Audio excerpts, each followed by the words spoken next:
Today on Oklahoma Echoes, Red Dirt Veteran Stories, we sit down with retired Colonel Brad Dean, a Western Oklahoma native whose life has taken him from Leedy High School and Oklahoma State University to more than 3 decades of service in the Oklahoma Army National Guard. Brad began as an infantry soldier, earned his wings as a Black Hawk pilot, deployed to Bosnia and Iraq, commanded aviation units, led Oklahoma Guardsmen through major disaster response missions, and retired with honors, including the Legion of Merit and the Bronze Star Medal. But this episode, Suffering Leads to Seeking, is about more than rank, medals, and missions. It's about the man behind the uniform, the young speech kid from Oklahoma, the soldier, the leader, the husband, the father, and the servant who learned that hardship can either break you or push you toward faith, purpose, and a deeper calling. Ladies and gentlemen, please welcome retired Colonel Brad Dean.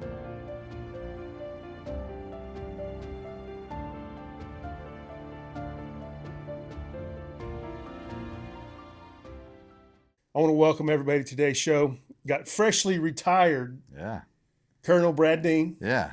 And I can't thank you enough, brother, for coming in. He, somebody that I met through my trauma and kind of came in my life at a pretty important time. And I know we'll build on that a little bit today. I think you're going to be my 17th episode. All right. I think I'm right. So it's going good, and I appreciate you coming. He's an aerial guy, so ground. It wasn't good. Ground guidance wasn't very good. I wasn't here. plus or minus 30 seconds on, Right. on today's arrival. That's for Yeah. sure. You would have been dead if I was coming to get you. Right. Yeah. So hopefully he's a better pilot than he was a ground guider. Right. Mm-hmm. So. But no, I appreciate you coming, brother, and I can't wait to do this. And like I said, I thank you for making the trip up. Yeah, Ty, no, totally worth it. And I love what you're doing. You know, it was for the cause. And when you see the phone and you're like, hey, and you open it up, I'm like, man, I thought you were in town. It's an hour and a half away. And absolutely. You know, you don't say, hey, we're going to miss it. No, you call up and say, well, we'll make the drive. And you come out here because, again, what you're doing is fantastic. Yeah. And I want to be a part of it. So I'm grateful. Yeah, no, Grateful. I appreciate that. And just to jump into it, this is Oklahoma Echoes, Yeah. right? This is Oklahoma Soldiers, Oklahoma Warriors. Yeah. So just starting, give me your background. Where are you from? Where'd you grow up at? Man, I absolutely appreciate it. No, a small town boy. I grew up in Leedy, Oklahoma.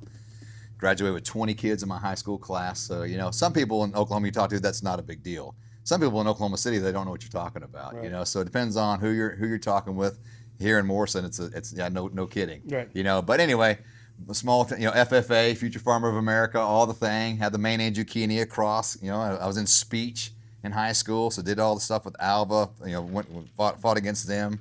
You know, in that world, and then left out of there. Again, small town guy. I went to OSU, Oklahoma State University, and I was actually living behind a Charlie's Chicken, and paying for my own college, and just from a small town, just knew how to work, and then saw that little sign that says, "We'll pay for your school." You know, U.S. Army, National Guard. And so I went in there and talked to him and said, hey, I don't want to miss my school. I'm here to get an education, and I can't afford it. I was working at an Elks Lodge. I was working at a gas station, and I was living in a little apartment in the back and trying to pay my own way through school.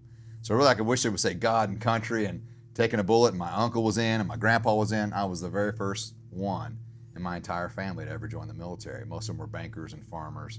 I had my grandpa's brother, I think, was the last one. You know. So anyway, my mom and dad were like, what? What what are you doing? I was like, well, you ain't paying for my damn school, you know? Said, yeah, we'll pay for your college. We'll let you go to school. And I said, well, I don't want to miss any school. What's there to do? It's like, you need to go 11 Bravo. I'm like, what's that? Like, you're going to love it. You get to camp and shoot guns. I'm like, all right, yeah, infantry. And so I went to 11 Bravo Infantry, 45th Infantry Division, signed up, right out, 18. I'm going in.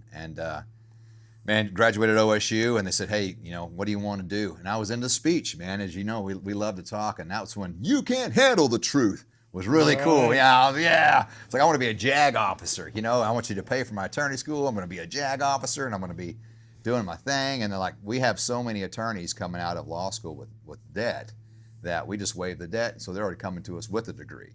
So we're not going to gamble on you going to get a degree, so pick something else. And I was like, I'm tired of walking. How about flying helicopters? Well, you ever flown before? No? How's your vision? Good. Take the test.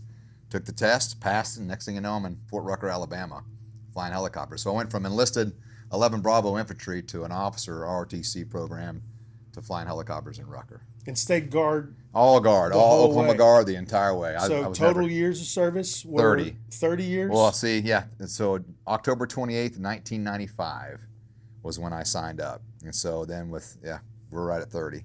Right. Yeah, no, I joined the Guard for the same reason. I've always, matter of fact, I just got off my first podcast from a San Antonio, G-Watt Goons. Yeah. And he's a San Antonio kid. Of course, he had his Texas shirt on, had my OU stuff on. Come on. And so, and I found him, when I started this, and he asked me that deal. And I was like, man, I didn't join. Wish it was something cool. My grandparents served, but they were cooks. Right. And went to Korea War, nothing crazy, nothing good, but I was like, man, I want to build my resume and pay for school because my parents couldn't do it, and that's why I joined the Guard. And Same. then of course, we always talk about the Guard in 90s. It's a little different than Yes, it it is is. now. 100%. So where was you at 11B at? Who'd you get attached to? What company? So it was the 45th Infantry Division. I was in Stillwater, In HHC. Stillwater, HHC. Yeah. So you're in the 179. Yeah, I was in 179. Yeah, see, Oh, I've yeah. dealt the Oh, yeah. 179 pretty much the whole time, and so I was a driver and all that stuff. I was a little cadet. I was Yeah. with a little nickel on the head. I was that guy. Going to Nice. school at OSU, trying to be 11 Ranger Challenge. Right.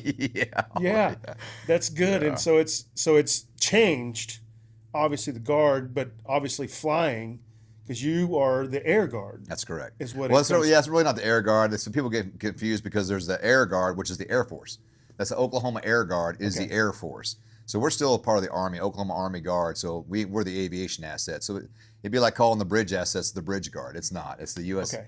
U.S. Army Guard or U.S. So yeah. you are legitimately the 45th, Yeah. but you fly choppers. Yeah. So we're part of the 90th Troop The Army. Command. Okay. So they're part of the 45th. So Well, we and that's belong to what's state. the crazy thing is, like we were, again, my deployments start running to me, but we would come and get on a shit hook or whatever, and we'd see the patch. And Right. It's like, brother. Yeah, right. It's Yeah. like, hey. Yeah, we're Oklahoma Guard. So again, on the podcast, forgive me for again as an 06, I should know the rank structure or where we are with the aviation unit. So there is a confusion. They go, oh, you're a flyer, so you're Air Force, or you're Air Guard. Right. It's not Air Guard. It's just the Oklahoma Guard. But anyway, we And that's digress. what, but the 45th, we don't have fixed wing. No. It's all choppers. That's so, correct. right? Yeah, and the Army. So in the military, like even the C-130, that's Air Force. Yeah. So the only fixed aviation assets we have in Oklahoma right now are the C-12s that we fly, like the generals and stuff in. It's got like the little puddle jumper.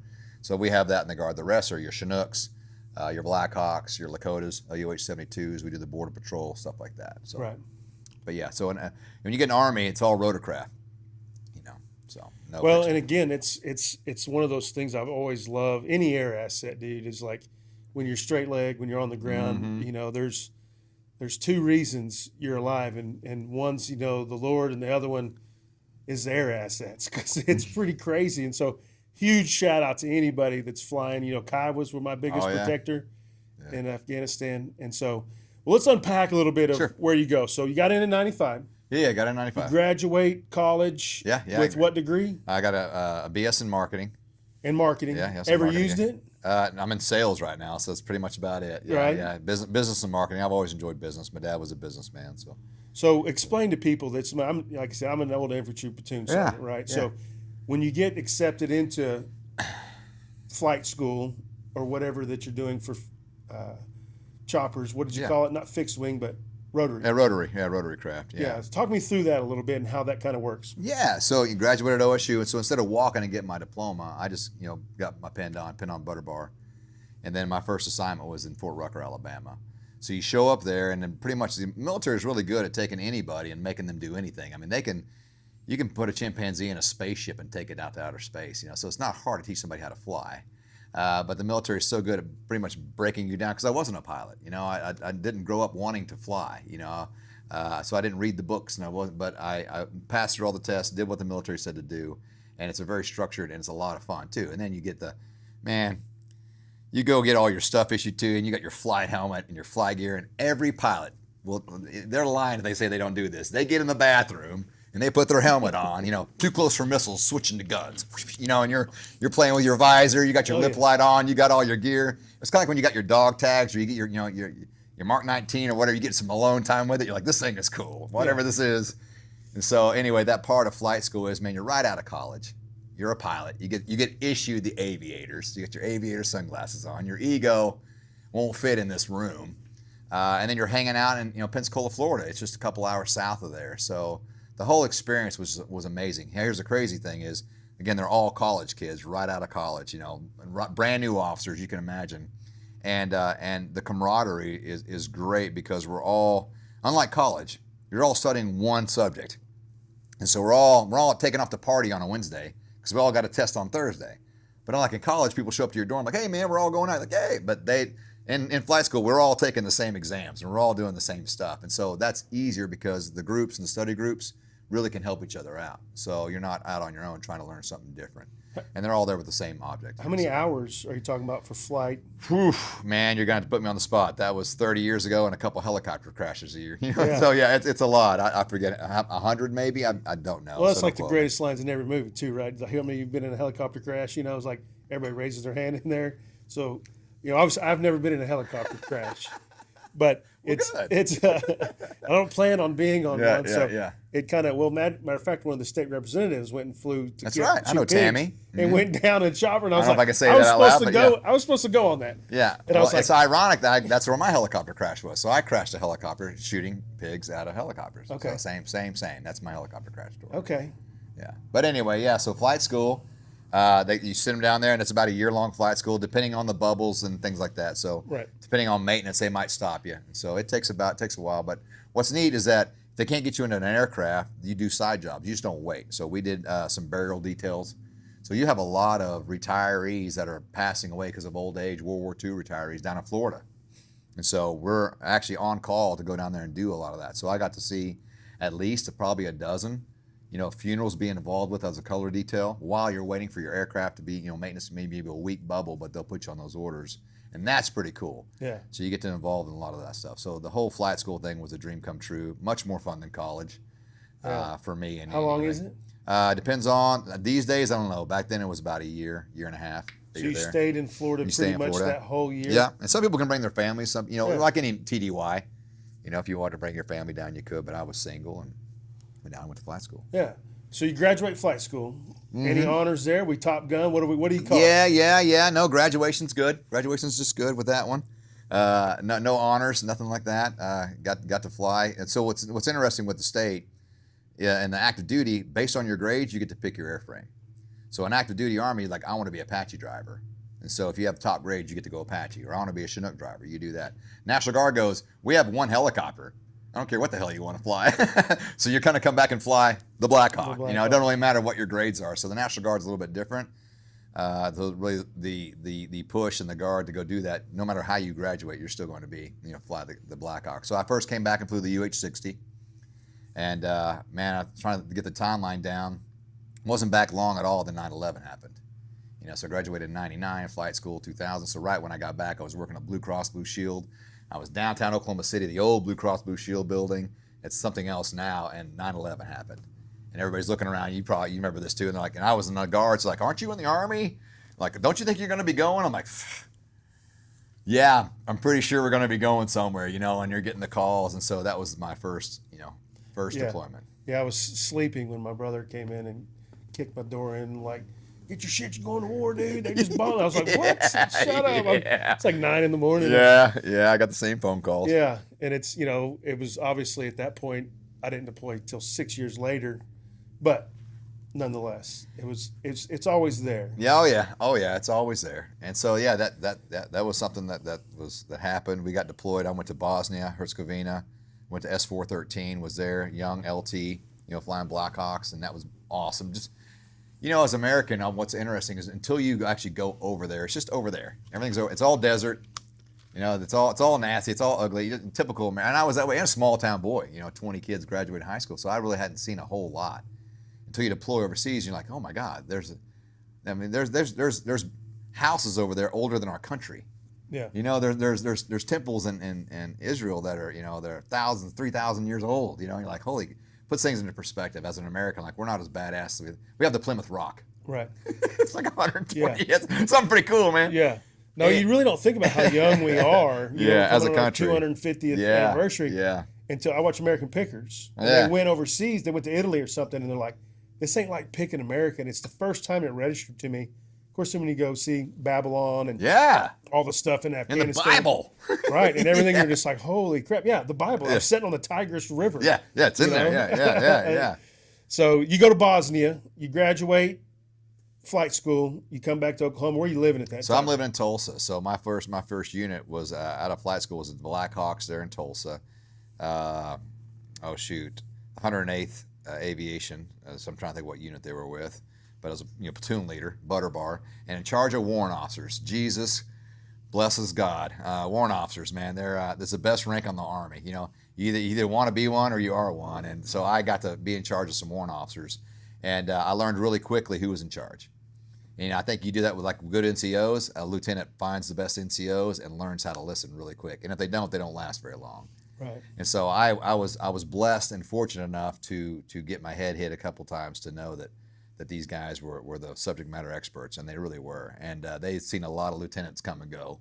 and these guys, I was lucky enough to get some of the Vietnam guys. These dudes, talk about heroes. They're 18, 19-year-old kids flying single pilot over the Vietnam jungle, throwing handmade, mocktails into holes and crap. And I met these guys, and that's a whole other story that came out and told me what they were doing at 18, 19. I was like, holy crap, and I hope they don't come out with a gluten bomb these days. Our kids, 18, 19, holy, what? A gluten bomb. Yeah, and what's going on outside? I have allergies, So I think we're in trouble there. Another side note. No doubt. But yeah, and so those guys that I got to fly with at the warrant officers, they got the mustache or stained right from literally smoking cigarettes in the helicopter with jet fuel on it, and I was just a young lieutenant going, I don't think we're supposed to do that. But these Vietnam vets were something else, and those are the ones that I'm blessed that I got trained by. They pulled me under their wing.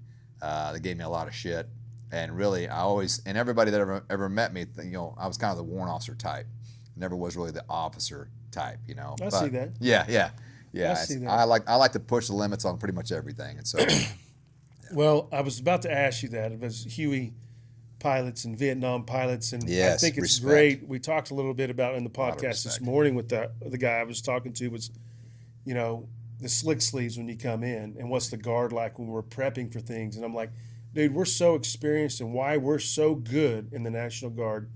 And again, it's diversity, right? You have legitimate plumbers, electricians. I deployed with the rocket scientists, right? You actually lawyers and cops and students.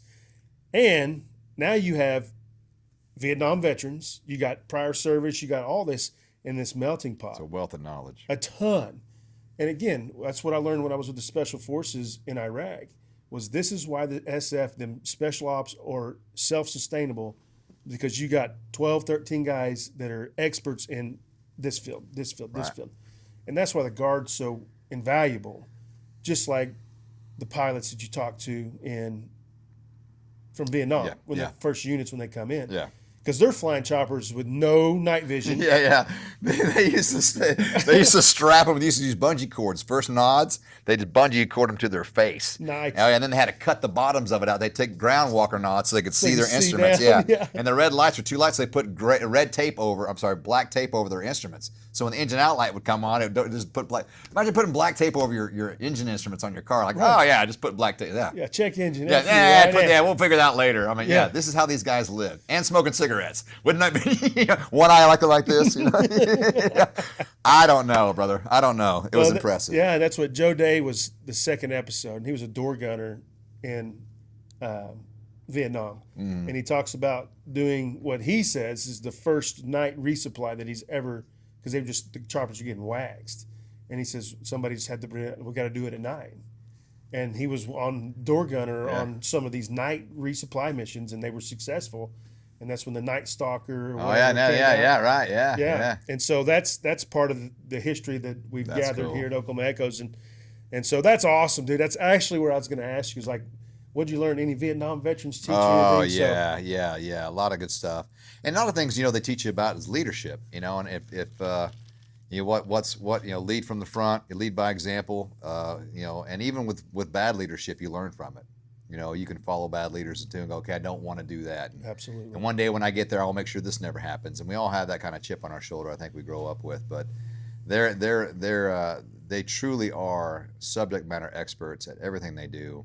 And my hat's off to all warrant officers out there, seriously, because of just again, the ones that I ran into and have always been, top notch. And so I hang my hat. It's funny, like all the generals in the back of the aircraft, first thing they do is look at rank. Like, any warrant officers? Okay, we're good. Yeah. Two captains, we're getting out. Yeah, Yeah, get out of that helicopter. That's hilarious. So the thing that they taught me most was, respect. You can learn from anyone. Be a subject matter expert. If you don't know, say you don't know, right? In the military, it's kind of interesting, unlike business. I was telling my medical sales reps this story the other day. I said, it's one thing if we lose a deal or something like that, we get a chance to come back. But in the Army stuff, when we lose a deal, we don't come back. It's a totally different. You check your checklist a little bit differently. Yeah. In our world than you do in a civilian world. It's a little bit different outcome. Not to be dramatic about it, but the fact is that your attention span is a little bit different. And I think that also in the National Guard, I'm a huge fan of the National Guard, not because I'm in it, because I believe in it. I believe that that's what the military should be. Now, political standpoint, but I think that's what it's me and you working in the farms. Hey, you need our help. We're gonna do the Oklahoma thing. We're gonna join forces, and we're all gonna do the right thing and do that. And I think the Oklahoma Guard proves that, because when we went, in the active duty, you have truck drivers, and they drive trucks. Well, my truck drivers, like you said, one was a CPA, one was a plumber, one was an HVAC guy from Oklahoma City. I'm like, we had our hooch was hooked up. Yeah. The active duty guys, if they didn't bring it in, they didn't have it, because all they did was drive truck. Yeah.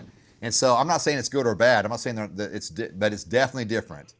And when you're calling in, I think the different Iraq wars, when you saw these people that were modifying their Humvees and like, hey guys, this is stupid.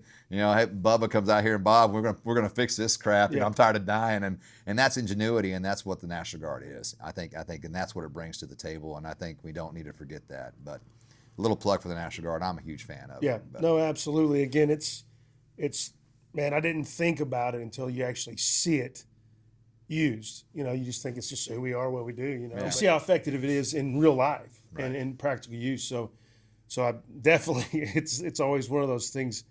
We were made fun of a lot. Oh, absolutely. And rightfully so. It's fine. We showed up in a this. ragtag band. Oh, I Yes. can't imagine. Yeah, but we kicked their ass. I guarantee you that. After the first couple of years, we definitely demanded respect, and my hat's off to all the National Guard people out there, because we took some trash coming in. Oh, yeah. And again, rightfully so. Yes. Yeah, you take a picture of both units. I'm like, I'll take that one. Yeah.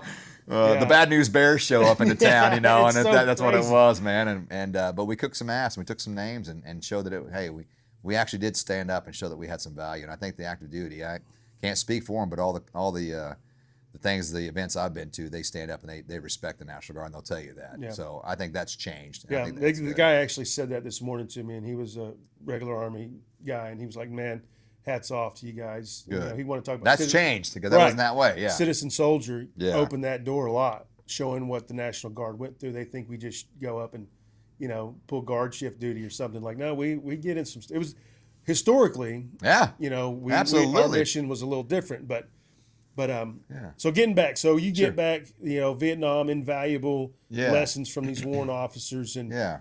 and so let's talk about that and moving on in your career, how it progressed, and again, we can talk about leadership skills, which that'll come naturally with the Sure. story, but walk me through a little bit of some deployments. Some, you Yeah. said you went to Bosnia. Yeah, and, yeah. What's a flight Oh, it's deployment? it's like? better than a ground deployment. Yeah. I guarantee you that. Yes. If you're listening to me right now, go aviation. I don't care what you're doing. It's even if you're in a different branch, even Marines, go aviation. It's just it's a different branch inside a branch. Go Air Force. Anyway, no, it's different because they have the sleep requirements, which again a lot of the ground pounders give you crap for. But you want your pilot well rested. You don't want him up 12, 24 hours a day, he or she up, then all of a sudden come to pick you up at nighttime. That's where crashes happen. So there is some stuff with the crew rest, if you hear that terminology. But no, just being around aviation, those people, there's a different breed of people. They're working on engines, jet engines. These aren't the guys that aren't motivated. These are kids and men and women that love what they do, and they're highly motivated and highly educated. And so that experience for me was awesome. As a young lieutenant, being around standards that were so much higher.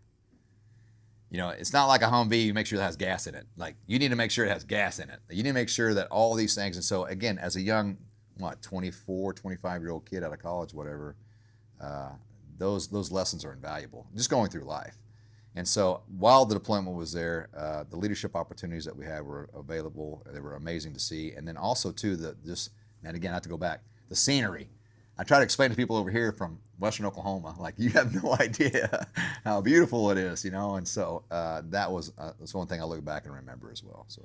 Right. And so that was, how many deployments have you done? So your deployments are they shorter? No. So our first one, 9/11 happened. We went 6 months to Lawton for pre-deployment. This is right when the Guard got involved. So the pre-deployments were long. I mean, we're in Lawton. We're doing, rushing targets and stuff, and all kinds, breaking in and doing the whole cutting the pie.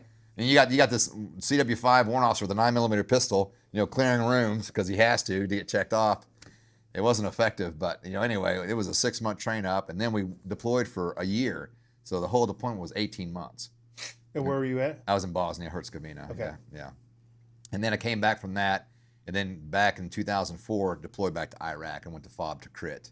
Okay. FOB Spiker, and Tikrit, Iraq. In Tikrit, and so is that pre-Saddam capture? That was after post. So is post-Saddam capture we already got Tikrit? it. Yeah. And so were you just flying Overwatch? No, I actually went in and I was the air traffic control company commander as a captain, and so myself, Lieutenant Mike Gobble, who reverted to a warrant officer, was my XO, and then Les Hamlin, First Sergeant Hamlin, we took Echo Company from Lexington, Oklahoma, over to Iraq, and so we were over there for a full year. And so what we did is we took over the Air Force base there. And so with the whole Air Force, we were in charge of the airfield. So we were in airfield operations. Right. And so we were there for a full year. So I didn't do any flying. I did maybe 1 or 2 hours of flying, but the unit was for air traffic control. So we had the radar services, we had everything. Yeah, which is another thing with the difference between your officers. Are you command and control and flying a little bit, where your warrant officers are your experts that actually fly? Absolutely. That's so, and that's only in the Army. That's why it's confusing, And the Air Force, and I don't know if they have warrants, but Marines are different.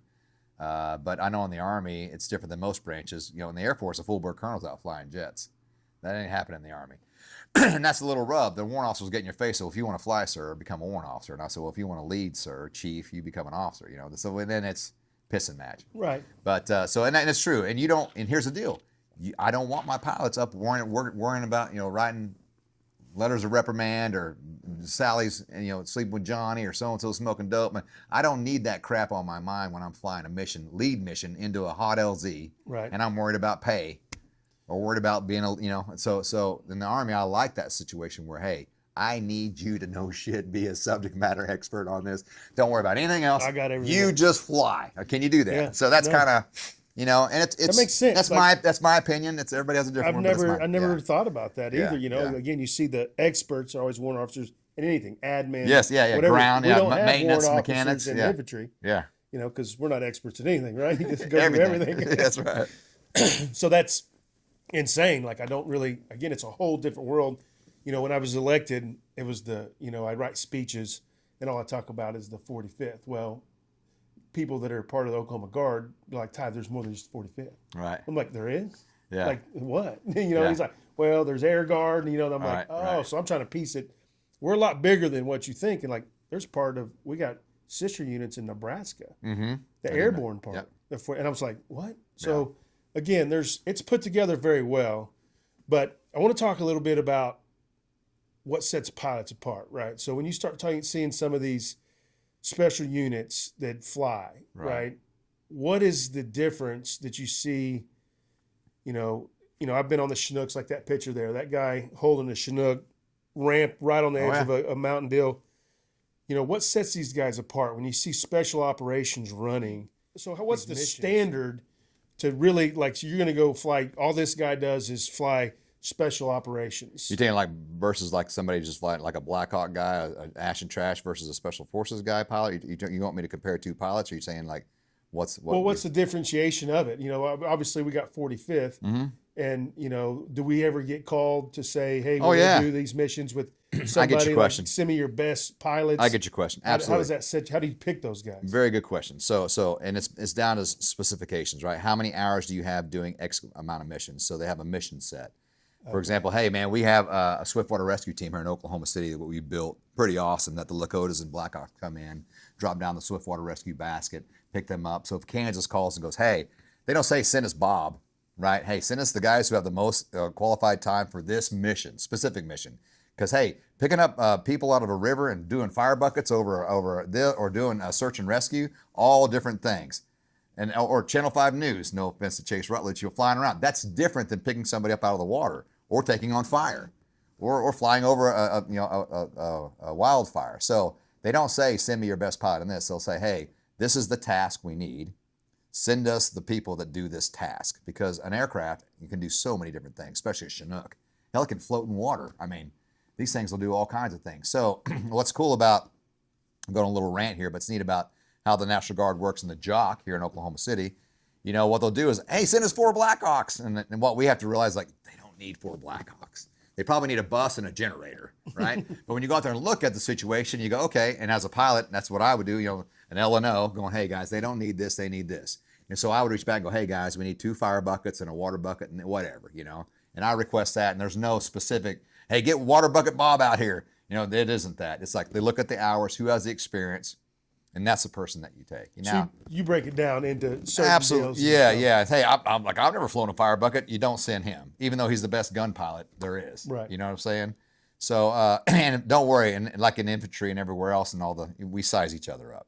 Right. You know, you walk into somewhere and you fly with somebody, you'll know in the first couple seconds. Right. You know, so that's an it's internal. that obvious. That's an internal thing. Right. Yeah. No, amongst pilots. Because again, I have no clue. You know, I'm like, I don't know what a good pilot. Oh, gets yeah. me there. You know, it's like. I'm a little jumpy when you get in the air anyways. I get a little goosey, but, you know, we were flying over and I think we were in a C-130 and, you know, they're not the most comfortable things ever. And it feels like we're going to die half the time. We're falling out of the air and then we just, I don't know what the hell goes on. And we drop and flip and shit. And I'm like, yeah. The seat's this thin. Yeah. And all it was the co-pilot went to the restroom and he was fucking with the co-pilot in the latrine. Making him pee on his leg. Yeah. And I'm like, I mean, so everybody, all us infantry guys are back there shitting down our legs. Like we're all dying and they're all up there laughing. And I'm like, you know, total military, man. You guys. Civilians don't get that. Like they would not think that's funny. I didn't think it was funny either, but afterwards it was like, I was like, that's pretty funny. That's the family that we have. That's the sick family that we have. That's why I love them. One of the coolest things when I came in was got on a bird overseas and seen the 45th badge. Yeah. And it was just like, you know, you just kind of. It's cool seeing in the airport. I mean, and what's cool is that as an Oklahoma person and that doesn't know the history, and it's sad, I think as officers, I didn't do it, but I think you should push more on the history of that Thunderbird and what it means. I know because, you know, I'll be in the airport and somebody comes like, hey man, and you don't know. And so if you're an E1, E2, E3 wearing this patch and somebody comes up and you need to know a little bit about, hey man, there's some pride in that one, you know? And so, man, it's funny you say that. Once again, I was just thinking about this because, again, I was just talking to the guy about the history of the 45th. I've talked about it on a few episodes, and it's rich. We all know that because we're in it. Yeah. But I want to talk with Oklahoma history with what we teach kids. We don't have anything in there really about the 45th in depth. Right. In Oklahoma history class or our history in Oklahoma in the schools. I don't think a lot of people that live here in Oklahoma know about it. They don't know what, you know. Man. They don't. And that's, you know, I don't know how that show like this kind of helps that too. Yeah. But no, you're right. It needs to be out there a little bit further. And well, I got to ask you. I just want to take this little break to thank you guys for watching this show. Oklahoma Echoes is growing, and I can't do it without you guys. Make sure you like and subscribe. Now let's get back to the show. Further in. Well, I got to ask you a question, Ty. How many pilots have you interviewed or have you had on the show? You are the first one. No, I take that back.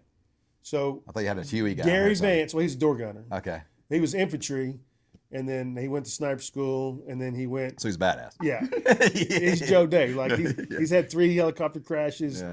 You know, 2 one more than me. It's a pretty crazy story. Like, I want to hear it. And Gary Vance Sr. Okay. He flew the little fixed wing surveillance planes in Vietnam. Yeah. He's in the Oklahoma Hall of Fame. That is so cool. And so he was, you know, again, I don't know anything about it. So I was like, you know, choppers, fixed wing surveillance, and then fast movers. Right. You know, and so he was trying to explain it to me. how that works. Do pilots have different attitudes on the show? Like, can you tell the question's coming back at you? Like, can you tell if they're infantry? Can you tell if they're artillery? Can you tell if they're Air Force? Can you tell? Oh, this dude's an F-16 guy. You know, Right. no, I mean, can you tell jet jockeys versus I haven't had a jet, aviation or whatever? Is there a pilot? I've talked to some jet guys. I haven't had any on the show yet. So you're the first chopper. All right, I'll Gary, keep the ego down then. Yeah, keep it down. Now, fighter jets, I think, are always Oh different. yeah. Hang on, you get ready for that. I want to see that one. And I'm not going to say any names, but I've met a few very important pilots that came in. We'll let you know that they're very important. Very important pilot. How you can tell a pilot in a party? Don't worry, they'll let you know. Yeah, they'll tell you. Hey, I'm a pilot. That is true. Yeah, anyway, and again, the infantry is always real. We're boastful. Absolutely. As far as and now I want you to be. Yeah, and that's what always everybody's like. Well, there's different. You know, we make fun of MPs. You know, I get Josh West and stuff. You know, and it's like, so. But you know, you're the second pilot now that you say it. That's funny. If I'm remembering correctly. That's what I thought you were going with. I'm like, what? Tell me about pilots. I was like, oh, here we go. I said, let me tell you about ego. Let me tell you about ego, right? And you want that. You want these pilots to think that they can fly in there and not die. And you want these guys to be that way. And it's a certain breed of people that you have, and a certain breed of people in the infantry too. There's a certain first sergeant. Yep. There just is, you know, and I don't know how you train it or teach it, but you've had good ones and bad ones. There's a certain company commander. There just is. Yeah. There's certain lieutenants. There just are. I don't know how to explain it to you. And there's same as pilots, you know. I think what you said at the very beginning kind of solidifies it the best. Is there's not one person that I can ever call my hero. Right. I can look and I can see 5 different people that I've taken different tactics from that I like and that I didn't like. Yep. So I'm learning from everybody, and I'm making me. And again, it's what sets you apart, which is hard because that ego versus confidence is a very, very thin line. Because again, you lose a lot of respect if you're too far on either side. 1,000%. And so 1,000%. it's always fun. And so all right, we went to Iraq in 2004. Yep. So Bosnia, then Iraq 04-05 came back, and started my civilian career. Finally, you know, was a Blue Cross Blue Shield, doing that National Guard. We'll say kind of the military deal. So what's cool about the National Guard, you get to have your civilian life, and so you can do both worlds. And so I always push anyone that's looking to get in the military, go Guard first. And here's my point of that: if you don't like it, it's 1 weekend a month, 2 weekends a year. You're gonna be fine, right? Do your time, get out. Go active duty, don't like it, you ain't getting out, right? You're doing your 3 or 4 years. Here's what's cool: go National Guard and you love it, hell, go active. You know, hey, I really want to do this full time, but you get to test it the 1 weekend a month, 2 weeks out of the year. So for me, my full-time job was in sales. So I did pharmaceutical sales. I sold books door to door with Kevin Stitt, did the Southwestern Book Company, author OSU, you know. Just again, think speech guy, think nerdy guy, think got his butt kicked all through high school guy. That was me. And then so the gift of gab, you know, went all through that, got into sales, did really well in pharmaceutical sales, got into medical sales. And then my military career went to, you know, I told you, to Lexington as an ATC commander. Got to command the Lexington unit down there. Got to go back to Tulsa. Just been all over. Yeah. Come back to Joint Force Headquarters. Some of my coolest stuff was working with the field artillery guys. You know, coming back with a FAB and being their LNO, and you know, showing these guys some aviation assets and things like that. So we had a lot of fun with that. But yeah, man, that's and then. Trying to think where else it went from there. And then the LNO, then back to state aviation officer, and then got to work my way up. And it's kind of funny, you know, every time I got promoted, you know, there's always one or two. It's okay if one or two come up to you and they go, hey, man, I never saw you getting promoted, but that's really cool. It's bad when all of them come up to say that. So every promotion, they're like, man, I didn't see you make, you know. And so even getting full bird was just again a huge blessing.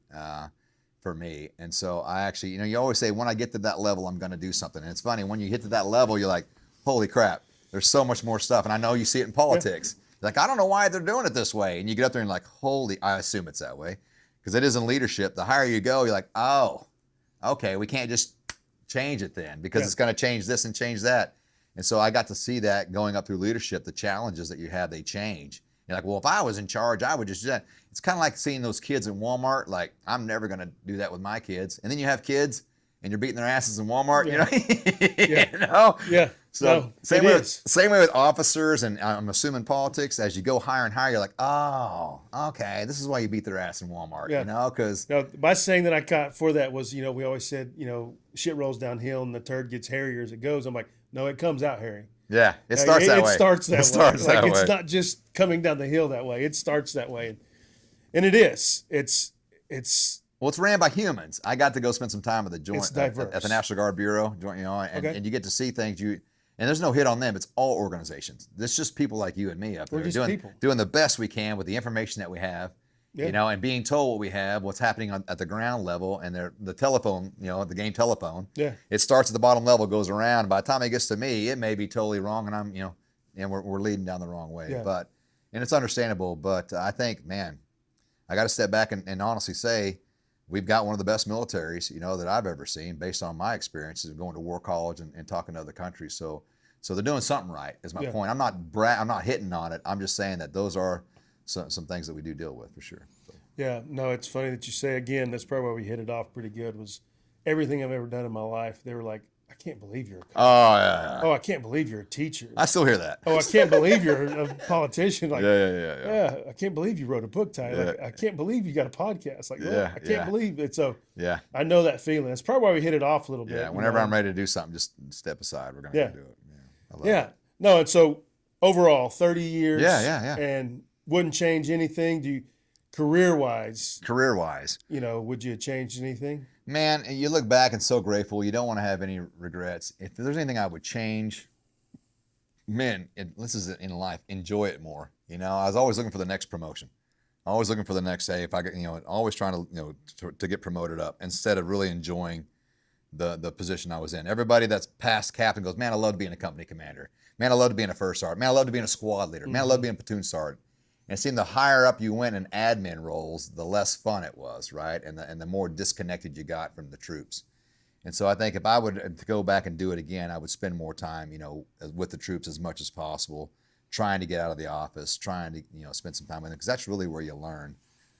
And so, man, what I'm grateful for, and I will always be grateful for, are the friends and the family that I made in the military that you cannot make anywhere else. And I'll tell anybody that will listen, hey, man, during my darkest times, and I always make the comment, if you're in a ditch in Purcell and you don't know why, at 2 a.m. on a Tuesday, who do you call on your phone? And it was my Army brothers, I'm like, hey, man, and it's about a 3-minute phone call. Where are you at? And they hang up. And they're coming to get me. Yeah. But hey, try calling the IBM guy that you share a cubicle with. Try calling the guy at Blue Cross Blue Shield that you sell insurance with. Yep. Try calling, try calling your cousin. Yeah, I couldn't call my ex-wife at the time, so you're like, who do you call? Yeah. And I gotta say the word, every fucking time, it was a military brother or sister that answered the phone and that came and talked to me. And that, I'm not saying that they're not trained physicians and they're not trained counselors, but they kept me from doing bad things. And I'm always grateful for that, because I haven't been able to find that outside of that family. And I think that's what happens to, I'm going to go through it, I know I am, that separation anxiety. Like, hey, where's my tribe? Where's my people? Where's my platoon sergeant? Hell, where's my battle buddy? From day one in the military, they give you a battle buddy. And so from that, all the trauma we go through together, all the stress we go through together, you build a bond with these people. And in the civilian world, brother, you're not going to find it. And so I'm grateful. I say all that not to get all emotional hoopla. I say that because me, Brad Dean, I'll stand here from you. If I die on the way out this door, tell everybody I was grateful. Grateful. Went through some shit, but so you won't find those bonds. And if I die, again, I think that's the thing you take with you. You don't take the Rolex watches. You don't take the trophies. You don't take all the stuff, right? I think you at the funeral, they line up and say, I remember when Ty made me feel this way. I remember when I was going to do this and this and this. You've had these conversations. I've had these conversations. Yeah. I was going to do this. I chose not to because he said this or he said that. I want that on my tombstone. And he was just there. Yeah. Hell, a lot of times I see the wrong shit. Whatever. You can't do that. Shut up. I am not a counselor. I am not a Dr. Phil. I have said some wrong things at the wrong time. Like, yeah, just to see if he'd do it. You know, because that's what I would You're want. bullshit. Yeah. So I went on a little bitty rant there, Ty, just to say that if this recording goes, big, I want people to know that I'm grateful and that the United States military, there is a sacrifice of time, there's a sacrifice of pleasures, there's a sacrifice of comforts, there's a sacrifice of times with my kids, my sons, there's ball games I missed, there's graduations I missed, there's birthdays I missed, right? And there's that sacrifice and you're like, man, is it worth it? And you go back, and now I'm looking at 30 years, and you get a chance to step back and look at the things you did and the sacrifices I've made, and the relationships that I've built, that I have, and I'm hopeful and I'm grateful that your family members and the ones that love you the most actually are the ones that lose you the most. Your spouse and your kids. We're out trying to, and by God, we think we're doing the right damn thing. I would stand there in front with my chest out like I'm protecting the bullets, so you don't have to, and I'm being the shield, and I'm going to protect my family. And if you can't protect what's in front of you, you can't protect what's behind you, you can't fight what's in front of you. And I'm believing it, and I'm fighting it. And meanwhile, behind me, they don't have a leader, and there's chaos. And so I look back to say, I'm going a little bitty rant there too, but because even during those times, there's an 86% divorce rate in the military. I mean, and I understand why. But why did I go on that rant? Because also, when I went through those hard times, the military brothers and sisters were the ones that were there for me. And I want to say, not even preachers understood. Because when you get back from the deployment, your mom and dad are like, I don't know, I can't talk to them. Your best friend, they don't get you. Your spouse, unfortunately, is as close as they are. They don't understand, and they can't understand. And it's not their fault. Right. I don't want you to understand. I would think a firefighter and a cop and anything, EMS, I don't want you to know what I go through throughout the day. That's not what you chose. I chose this. And so I think through that, if I could say any of the military people out there, try to keep, the core together. And it's so hard for us, especially as a pilot, especially as we're deployment guys, ground guys. If I could go back and change anything, this is the rant, I think I would spend a lot more time on the family core, wife and kids. Because you're fighting so hard to keep it, and I'll be goddamn, you get home and you lose it.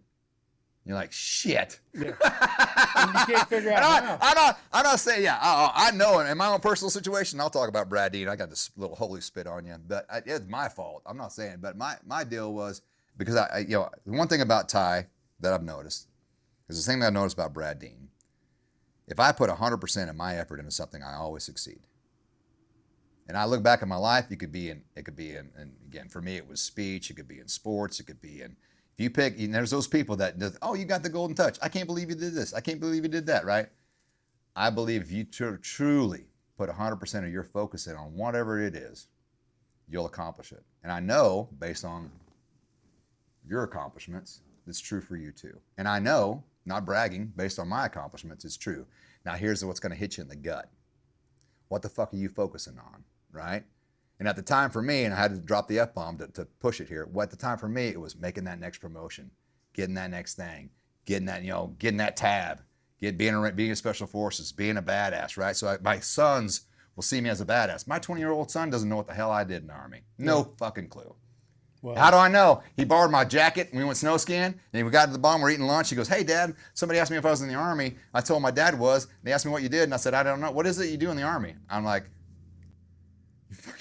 love you too, son. Yeah, right. Let's hug it out. So you give, and the cat's in the cradle and the silver thorn, let a boy blue, right? And so you realize, holy crap, all he wanted was time with me, And I'm not going to pull on any heartstrings here, and then this is not part of the military speech, but if I could change anything, that was your simple question that led to a 30-minute rant. Be present. If you're in the military and you're working 3 jobs, and man, I remember I get sweats just having tech on this. I remembered being 24, 25 in Walmart with 2 kids, and they're just buying everything, and you're sweating. How the fuck are we gonna pay for this? And you're smiling, trying not to cry, and going, yeah, we're gonna be fine. And you're like, I don't know how we're gonna pay for this, and you're struggling, and I feel your pain, but know that.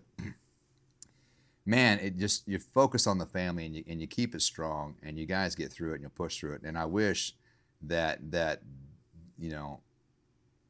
I would have taken more time to focus on what the core. Yeah. Because without it, you got nothing to fight for, So anyway, very grateful. 30 years, the experience. I would, if that's your thing you want to do. It's funny. My kids, nobody's in the military. Right. I told you I was the very first person to do it, and nobody after me's done it either. So I don't know if it was that impressive to them or not. Right. But I sure had a blast. Well, I tell my son, I serve so you don't have to. Yeah, no, I've said that too. Yeah, I don't want them to if they don't want If to. they don't want to, yeah, it's a volunteer. That's why we're so powerful as well. But it's interesting that you say again the camaraderie, the bond.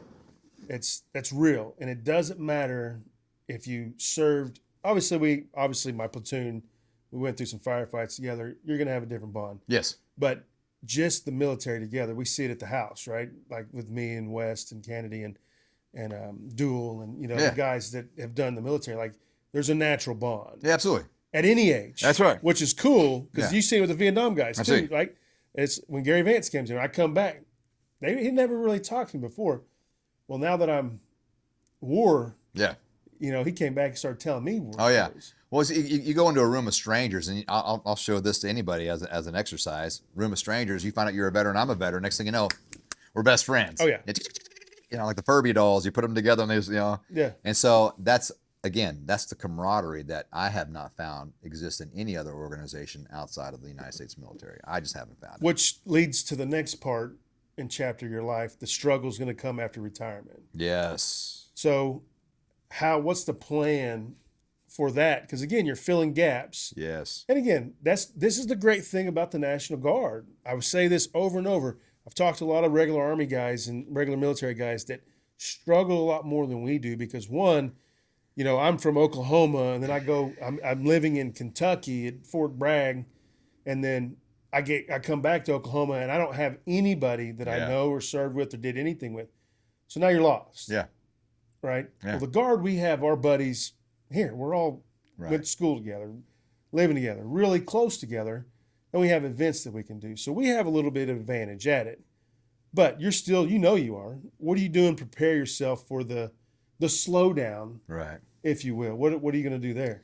Man, it's funny. That's the whole point of my thesis when I was in War College was talking about the transition from active duty to civilian life. And I think we have a lot of troops, a lot of soldiers that struggle with that. I have a good friend personally that struggled with it. That's the funny thing about depression, that, even being my best friend of 20 some years, I had no idea he was going through what he was going through after he separated from the military. And I think, again, the National Guard is a little bit easier because you have a civilian job. You're not quitting your job. You're just not putting on the uniform 1 week in a month. I can't imagine being 18, doing 30 years, in the military, wearing the uniform every single day. You just got out of prison. Yeah, and then you get out and now okay, now you work, hoping forbid, no offense to anybody, but you're like, maybe you're at Lowe's and you're like, the nail's over here, and you work for John, who's 28. He's got long hair, and you're a command sergeant major, and you're like, like, do you know who I was? And so I think the hardest part, and here's how we kind of fix this, Ty.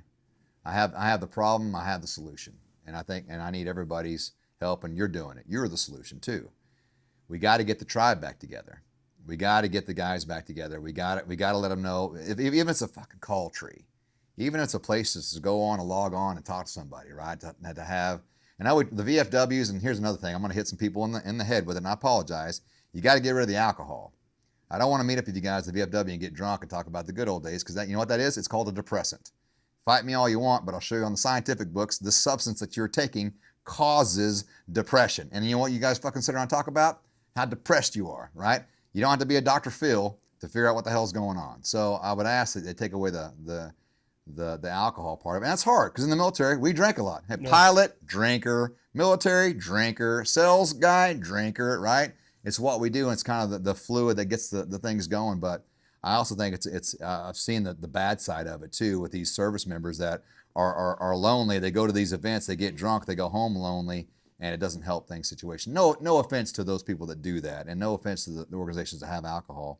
I'm just saying, if you want to fix this thing, if you're struggling, you don't want to go drinking. You got to cut that out. Yeah, you got to cut that out, Yeah. and because you don't have a clear mind, and you're emotional, and brother, I am talking from experience, and I'll happily talk to anybody that's struggling with substances on that, because it's a huge struggle, and I understand it.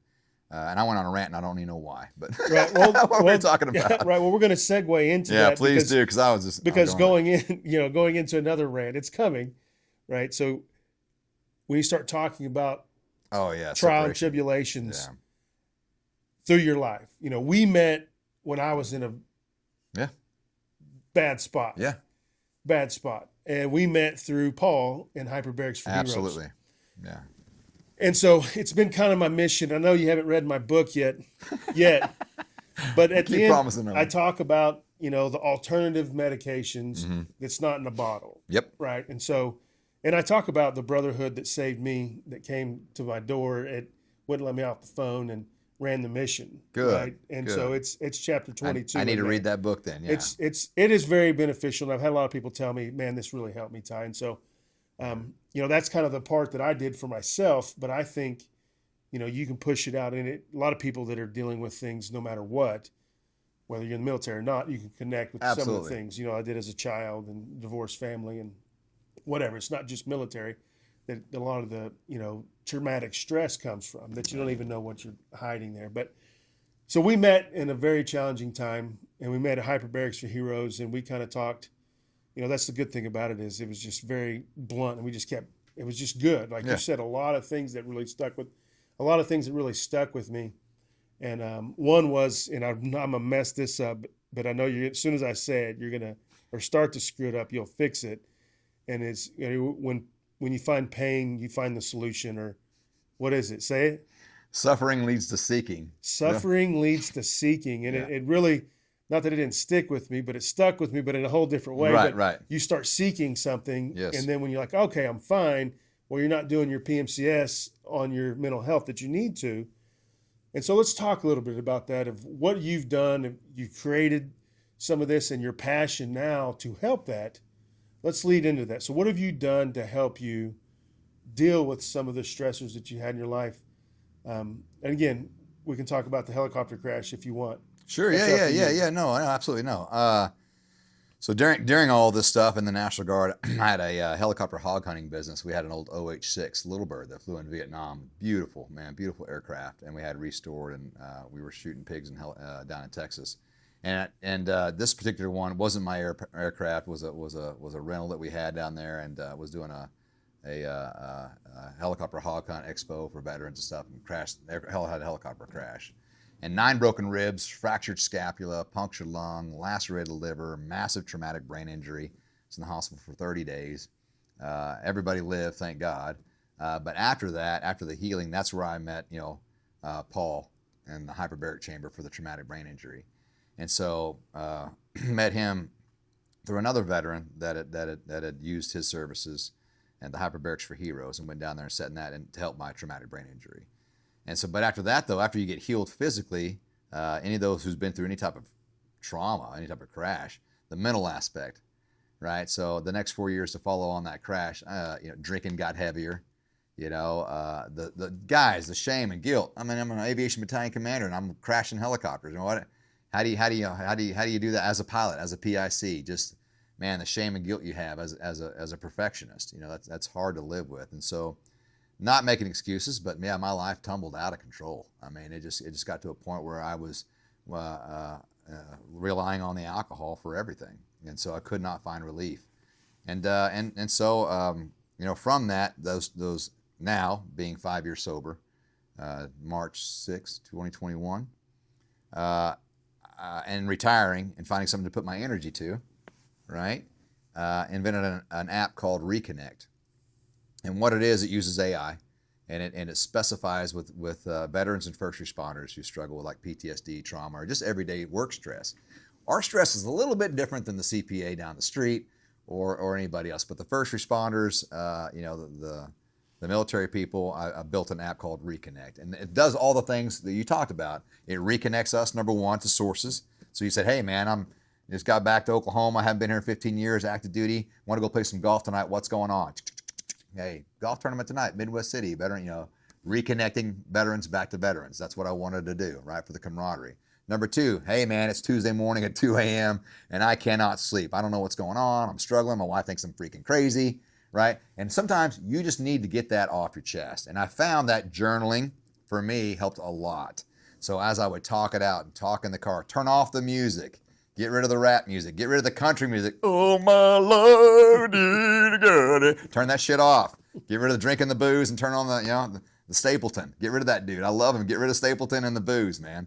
Because, start journaling. Start talking about your feelings and writing them down. But you know what? I don't want to journal. It's 2 a.m. in the morning. Hit the app and start talking to it. What's cool, unlike ChatGPT or other AIs, it remembers everything. So it won't make up a time or make up a name, or it knows exactly everything you've told it. So it'll come up with stuff 3 months ago. Hey man, you broke up with Sally, whatever, so-and-so, and this is how you feeling about that stuff. So it'll remind you, come up with daily reminders. So again, it's just a tool. It's just a tool. Will they use it? I don't know. But that goes to the suffering leads to seeking. Ty, Brad Dean sitting here in front of you right here. I was so effing fucking sick and tired of being sick and tired. And you've been there. I got to say, I know you have, because most men have. I'm sitting in front of my fucking mirror in the bathroom going, I'm done. It's got to stop now. And only to that, I wouldn't stop drinking for my kids, because I'd tell them I'll never do it again. Wake up the next day, do it again. I wouldn't stop drinking for my wife at the time, now ex-wife. I wasn't going to stop it for God, because God had abandoned me. I wouldn't. So going a little rant here, but those trials and tribulations, I think to the time, all right, damn it, we're making a move. And so why did I tell you that part of the story? Because when I decided to switch, all those tools that I used, hell, I didn't know they existed because I wasn't looking. I didn't go to counseling. Go to counseling, I'd pour some whiskey on it. You bury that shit a little deeper. You rub some dirt on it. We don't talk about that shit, right? You grow up that way. We don't. In your military. Well, I'm not going to go see the chaplain. What is that? What, are you going to put a road guard vest on me? Take away my boot strings? Put me under the headquarters desk? Right. F that. Right? And so I can't talk to anybody, right? So I can't talk to my chain of command about it because they think I'm fucking crazy. So I invented an app that's totally secure, that they can talk to it all they want to, and it just gives you an outlet. It's growing. And we're getting to the point now they want to see a counselor, like I was at the VA. No hit on the VA. Oklahoma City VA is one of the best there is. Right. I go in to see a counselor. I use the services there. And hey, I was coming out of my counselor. The guy was like, hey, I missed my appointment last week. They can't get you in. And I saw the guy like, hey, it was a car, can't get you in. 4 more weeks. He's like, I just need to F and talk to somebody. And thank God I was there. I said, hey, here's our card. And it's for a purpose like that. I said, you don't know me, but hey, scan this barcode, go in there and talk to them about it. So the Recon-Nect app and the nonprofit, 100% free. It's 100% free. And just out of the hearts of donors and people that were trying, just kind of like your deal, man, I want to help. And if you want the help, I'll help. It's kind of have a penny, give a penny, need a penny, take a penny, And I want to have a lot of pennies to give out to people. If they want the help, I want to offer it to them. That's kind of the thing now, because I didn't know, and I have a coin that I made. So whenever you get your coins, and this one's not the army. This one's not the whole, go shoot them up, kill them all kind of coin. It's the struggles that we go through the separation. And it talks about depression and isolation, right? And so when your buddies quit calling you on the phone, they quit answering the text messages, you better go to their fucking house, right? Because I know infantry, I know aviators, I know military, and all the stuff's on it. So we have the subdued rank, watch the black rank, which we wear in the field. Then you have your stay bright rank. So I did the black and the white, the yin and the yang. Right. And so on the white side is all the stuff that's on the other side of it, brother. And so work through it. And I think with all the tools we have in place, and here's the good thing, people are talking about mental health now more than ever before. They're talking about depression, where before they wouldn't. It was just hey, you have a problem, go to the counselor, go talk to the chaplain, and don't bring it up. But now I think on this side, I think with people like yourself, bring it to the forefront. People like myself, hey, you know what? No bullshit. You can be a badass. And you can still have some fucking emotions too and have some problems. There's no problem with that. And being a badass is sitting down talking about it. You know why? Because it's hard. Yeah. It's hard. And so anyway, a little rant about that, but that's what my coin that I made establishes, is that, hey, yeah, there's some shitty side, there's some black side, but if you flip it over, man, there's a great side, and I'm proof of it. And there's a lot of people out there that can help, So just trying to let people know. That's good. I like that too. And it's the subdued and then the dress. Yeah. That. That's clever. Yeah. Yeah. No, that is cool.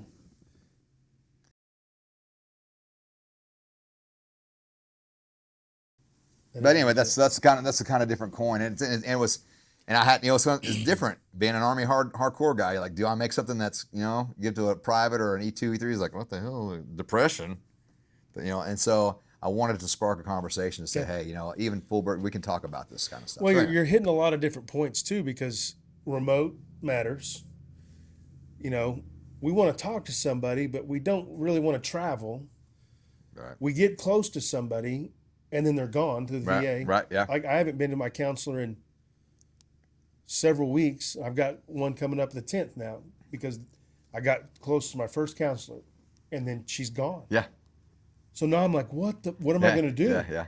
You Like, probably got what- an in processing too. Like, what's your name? Yeah, You know? yeah. I'm I'm like, yes. So, like, I need to talk to somebody. The 10th's Yeah, I going to did be that too. crazy, you know? Yes, And I'm yeah. like, so that's where the Recon-Nect comes in so important that I'm like, you know, that's, it's again, because again, every time we get together and we talk, you hit so many points on me that it's almost like acupuncture, right? Mm-hmm. It always triggers so many different things in me. And that's what my big push was, trying to find other medicine that's not in a bottle. Yes, yes. And there's so many out there. That And do there that. is. And so, and it's really simple. You know, like you said, it's not that hard.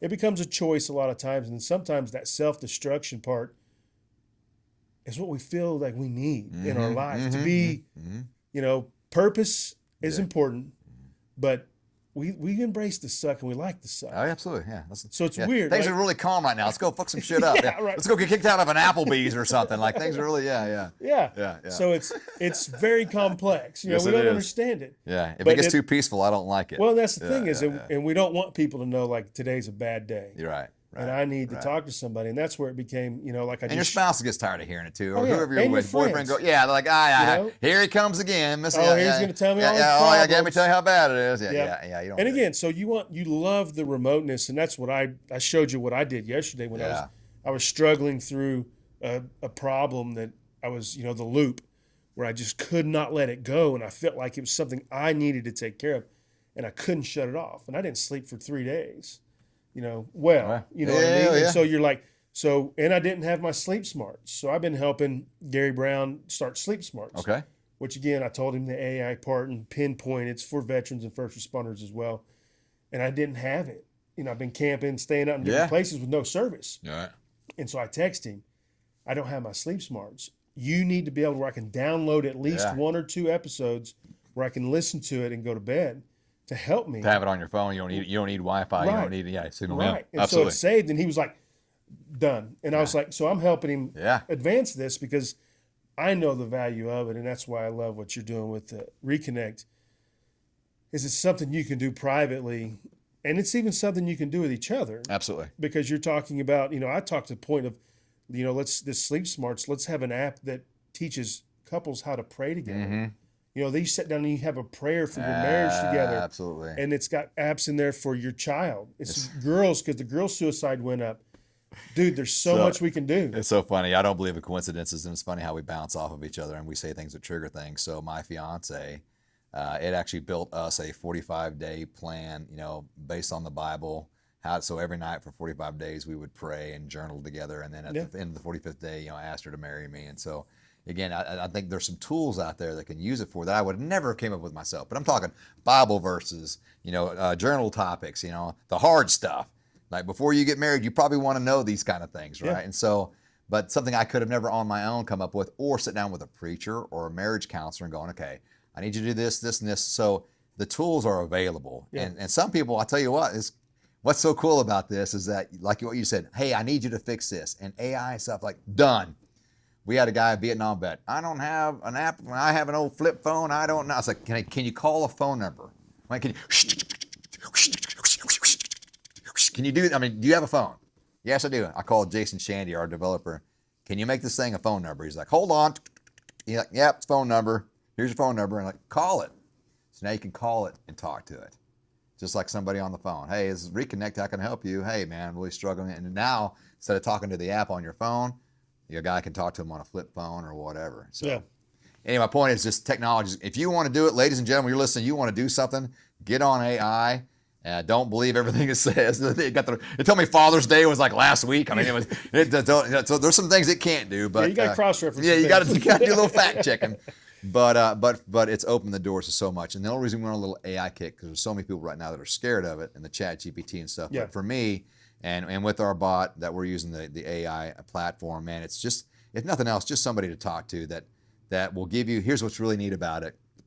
garbage in, garbage out, just like a GPS. You put the wrong address in it, it's going to take you there. And so just like the app, when I say garbage in, garbage out is, it only knows what I've told it. So if it comes back with a, hey, Brad, have you thought that recently maybe that every time you go to Buffalo Wild Wings with your friend Bob, you guys drink too much and you get in a fight with your wife? Have you noticed?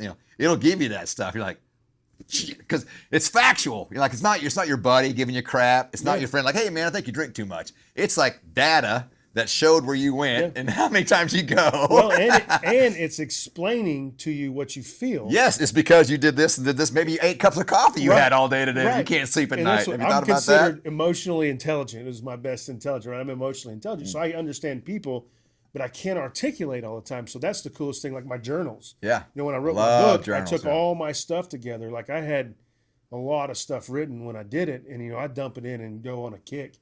And it puts it in perspective that I understand. Just like I told you, I come in, I'm struggling with this, a loophole. Yeah. I can't get it out of my brain. I'm on this. I have PTSD. I have a TBI. Yes. Give me something practical I can do. Yes. Breathe, move, ground. Yes.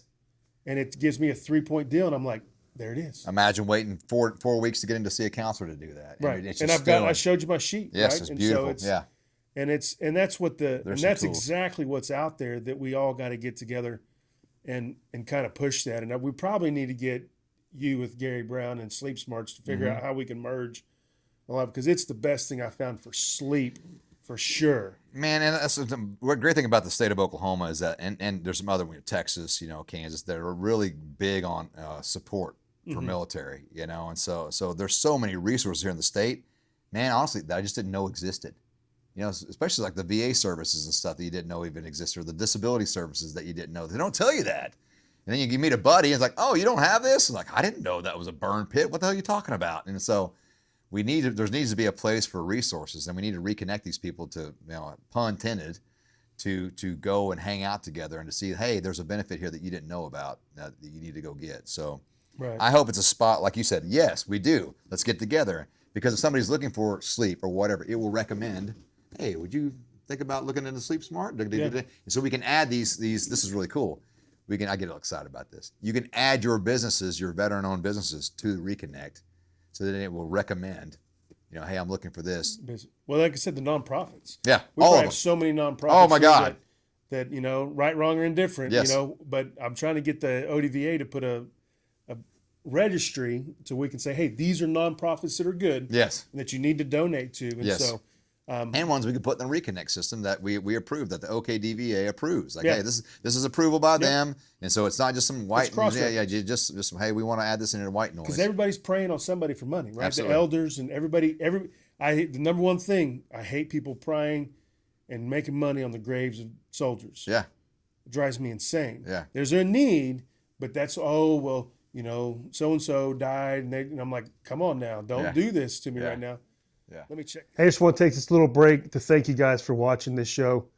Oklahoma Echoes is growing, and I can't do it without you guys. Make sure you like and subscribe. Now let's get back to the show. Let's just know it, and welcome back. I took a little break, and so that's how, now I edited it in. Right? I put my commercial feed in there, like, subscribe, and all that. So, hey, welcome back, and it comes right back. And so very cool. You start learning your shit, and so I want to try something here. It's the first time I've been thinking about it. And so I had my last episode, Desert Storm veteran. You know how long that war was? You want to include 14 years? No. Desert Storm. 4 days? Right. 43 days. Yeah. Right. But what's the coolest thing that came out of it? Do you remember anything that was kind of like, so we haven't been to war forever. Right. Trying to inspire kids to get in the military. The Desert G.I. Joe. And it's like, I guess I don't know. The Topps playing cards. Yes. Do you remember the Topps Ace playing of Spades. cards? Yeah. Yes. No, the playing cards. I thought the ones the Topps, not Iraq. You're talking about Ace of Spades. Yeah, all that guy. No, Desert Storm. You're my age, right? Yeah, I'm 51. Okay, so Desert Storm. I was 12, and I collected baseball cards. Okay, yeah, you got me. Keep going. Do you remember the baseball cards they did for it? Even better. All right, so I was 1980s. I'm collecting cards. Topps was a big one. Yes, now I know what you're talking about. And I was like, man, this is really cool. Well, he came on, and I made the whole episode about Topps playing cards. And so I made a bunch of different ones. And Gotcha. Of course, I show the cards. Well, then I ordered some. And I was like, I'm going to try a little something here. Sure. Oh, So- yes. So I gave them to my son. Yeah. And I gave it to some baseball players. And, there's two major ones that we always wanted. And it's General Schwarzkopf and the Saddam Hussein one. Yeah. Right. And so I want to do episode here. This will be the first. I don't know if I'll put this in there. Okay.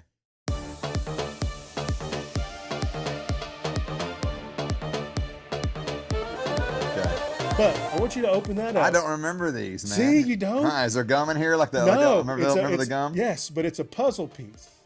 Okay. So there's different puzzles with flags on them.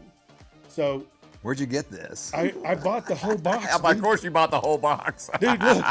Why wouldn't Ty buy the whole box? Look.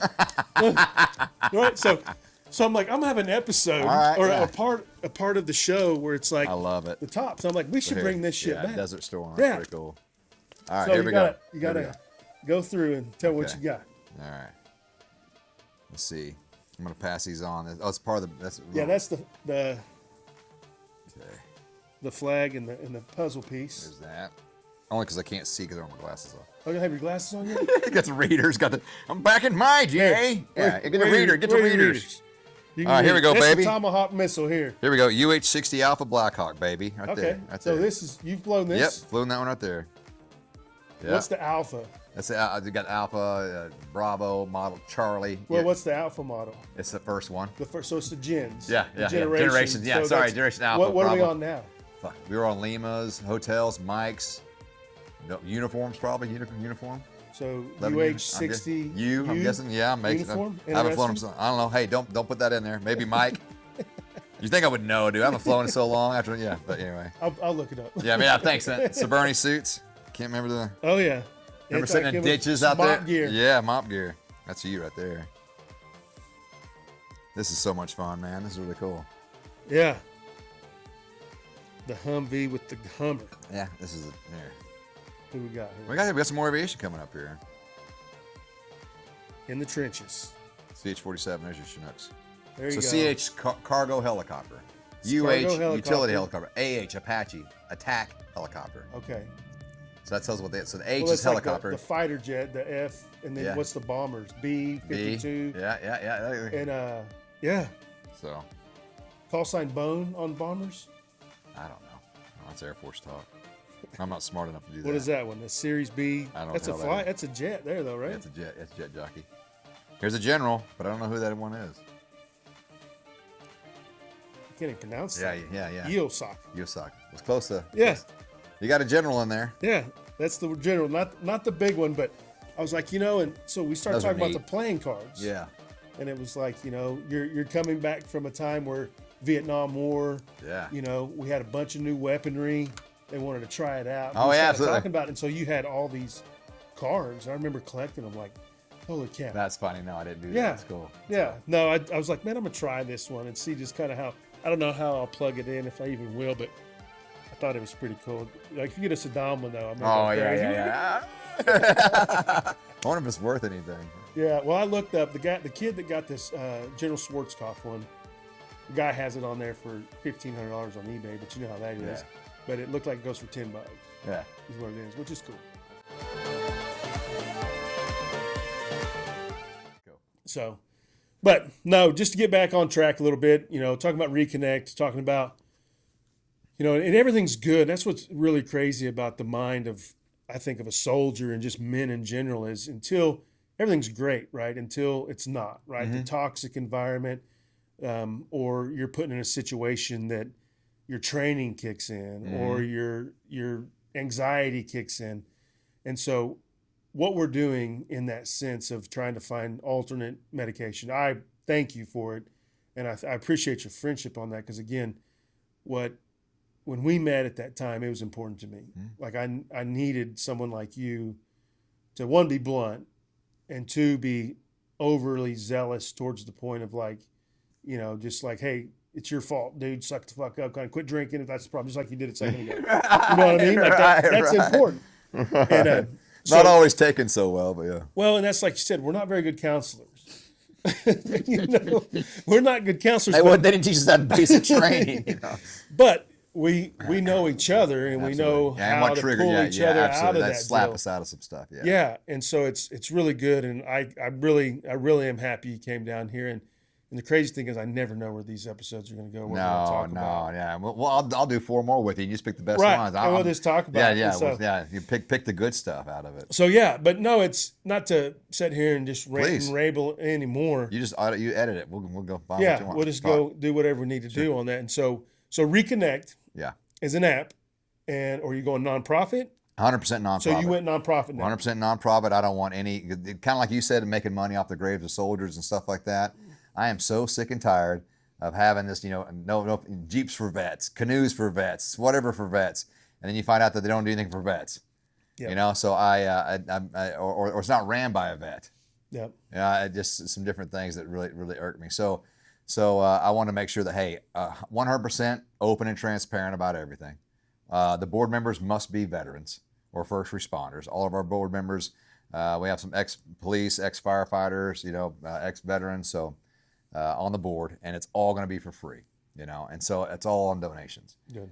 Right now, Jason Shandy, he's the owner of Harness Digital. He's the one that I had to give him a shout out because he's really our largest donor. He's the one that built the app. He's the one that funded the app. He's the one that heck, we were roommates at one time through some of the hard times that we went through. Nice. And he and our roommates sitting there in the middle of the night going, we ought to do something. And next thing you know, it's how Facebook was created. Yeah. I tell you, man, we're sitting on, I wonder if we could do this. And we did it. And then I said, man, and the first one we built was for Alcoholics Anonymous. It was a deal called Second Sponsor. Not your primary sponsor, but if you can't get a hold of them, you need somebody to talk to, you could tell it. So then I was like, man, we need to do that for these struggling veterans and first responders. And I got to admit, it started with veterans only because we are one, kind of like your 45th Infantry glasses you have on. Like that's all I knew. And then when I started thinking about it, man, hats off to first responders. Going out and seeing these crashes and wrecks and just all these things, their daily life. Brother, you and I, even in infantry, we didn't see the kind of stuff these guys are seeing on a daily basis. Oh, by the way, that's what they do for a living. And then they come home. It's not like us. We got to hang out with the guys at night, at least let off some steam. They have to come home to Susie and Betty, and they're like, hey, I don't want to talk to you right now. And and the spouse is like, I don't know what's wrong. And I don't get down there. But we had to have a source for them as well. And so I'm like, hey, bring them in, brother. And so same team. And there is no that, kind of like what you said earlier too about the programs you made. I don't care if you're a veteran or not. Right. Shit, if you're struggling with depression or you need some help, it is free. It is free. Stolen Valor, my ass. Save your life. Go use it. Use this app if it's going to help you, because that's what it's for. Because I get asked the question, do you collect a DD-214? I'm like, if this person wants to end their life and this app helps them, I don't need to collect any. I don't give a damn about their DD. Yeah. So, because there is, in the veteran community, did you really serve? Did you really raise your hand? And I'll go on the record of saying this: if you put your hand up and you said, "I will," and you quit the nary sex, whatever, something happened on the way out the door, right, and you were not, you did more than 99% of the other damn people in America did. If you went in there and did that, then to me, you in. Yeah. I don't care if you served special forces or I was going to be special forces but hurt my shoulder. Yeah. I I almost made it through RIT, but knee started hurting. No, you weren't my ass. Yeah. Yeah. No, and again, you start talking about first responders, you're getting into a whole nother world of. I was really, when I first went in this legislature, right, we're blurring the lines of it, because there is a bond. There's a connection between police, fire, yes, EMS, first responders, and military personnel. Absolutely. But I was really worried about blurring the lines, workman's comp for PTSD. Yeah. Working with Colonel Kennedy on this. And I'm like, slow our roll here. One thing that I did do was the civilian Purple Heart. Right. I was like, we don't want to give Purple Hearts. I'm like, why'd you get a Purple Heart? That's a military award. So I created the Red Heart and Blue Heart. Right. And I actually have. That's awesome. I actually have them right here, down here. And so I created these. Oh my God, yeah. Yeah, this is the Blue Heart, right? And so you have one specific for law enforcement, and then the other one's for fire. It's kind of all jacked up. No. This is that's beautiful. one thing that I did there to not blur the lines. That's beautiful. Did this go through? Are they doing this? Yeah. They just Stitt gave the first ones away a couple years ago. No way. Yeah. It was it's a little dusty. Shit. Dude, no, but those are awesome though, but man. I didn't know they even existed. Yeah. Again, so one more thing I didn't know. It was the thing that, I created. I was like, man, can't blur the lines. Yeah, But yeah. like you said, we're talking about saving people's lives now. And I know when we first talked about Recon-Nect, Recon-Nect, why did you go nonprofit? And that's why, if Yeah. somebody's starting this Yeah, stuff, honestly, because I'm a businessman. I literally have 4 companies right now. I've got a medical company, Vacations to Go LLC, that does rentals for RVs. I've got all these LLC companies that do that. So, good question. For me, it was honestly about just the visuals of it all. It's a nonprofit. This is, I don't want any damn, because again, mine came from personal bad taste of veteran companies claiming to be veteran companies, using the veteran name, using those people to get income, and I don't want to be a part of that. So that, for me, it's not because of LLC versus S corp versus a C corp. It was about being able to stand in front of people and say, hey, we have a nonprofit. This is a nonprofit. Oh, here's pretty cool. If you give us money, you can write it off. So that helps for large donors too that want to give money. So and I think a lot of people struggle with I'm still pushing down that road, wanting to buy some land to have where families can come out and enjoy the wildlife and the wilderness. That I'm a country kid, right? It saves my life over and over. Absolutely, great. So it'd place. be cool to buy 160 acres and put a resort for families to come in and get counseling and things. I've had veterans call me, and I said, "Here's the problem, dude. Can you raise $1 million?" Yeah. Well, everybody thinks you can until you try. Shit. I've been trying to raise money for a long time. Well, they got lots of money. They'll just write me a check. And that doesn't matter. Well, it's like, there's, how many veterans I have that can come on this show? We got 300,000. I've got a list, but it's hard to get people on here. They're just like, I got to drive up there. I tell you, show me, don't tell me. I hear Right. we're gonna. I hear you. Show me, don't tell me. So I'm happy that, when you said the Recon-Nect, the nonprofit, again, I think a lot of people struggle with what they're going to do, nonprofit business, and how you can do it. Because again, it's never, I'm not going to say it's never not for money and monetary value. Sometimes you still have to make a living. When we start talking about helping veterans in ways that save lives, you're providing a service you can't make money on. And there's a lot of services that need there. You can even go to the DHS workers. Right. I've been a first responder, right? I've seen, dead things and car wrecks and dead kids, and it's traumatic stuff. And so even going into a nasty house, well, you're going home with those same boots. Yeah. So you're like taking everything off in the back room, so you're not exposing your family to this.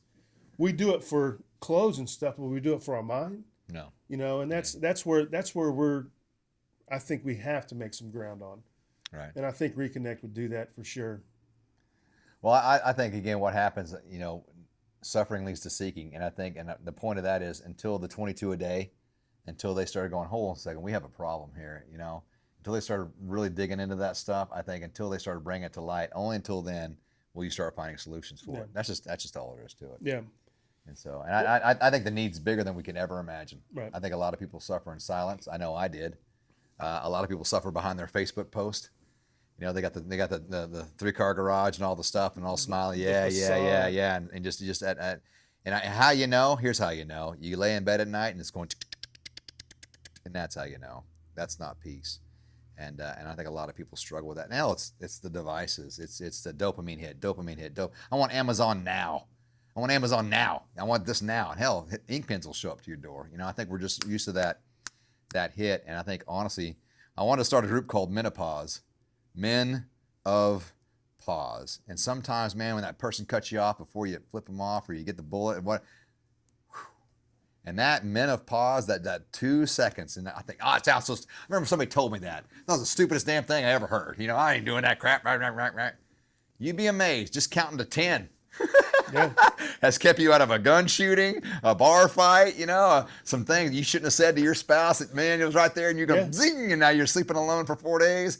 You might want to just take a couple seconds and just breathe a little bit. And I think if all Americans did that just 2 or 3 seconds before you flip the bird or speed up or slam on your brakes.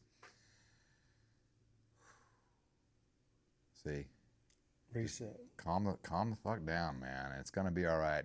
We all got places to go, and you have no idea if their kid just got in an accident. You have no idea about their boss just yelled at them. You have no idea they caught their spouse cheating on them. You have no idea what the hell they're going through in their life, and you think you have the right to flip them off or to speed up or to slow down or to do whatever. You don't.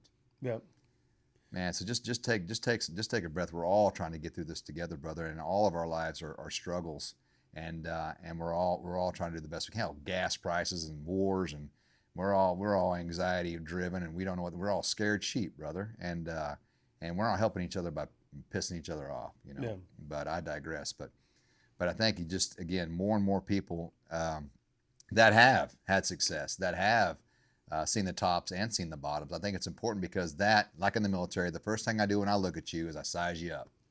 What's your rank? Have you been deployed? What unit you with?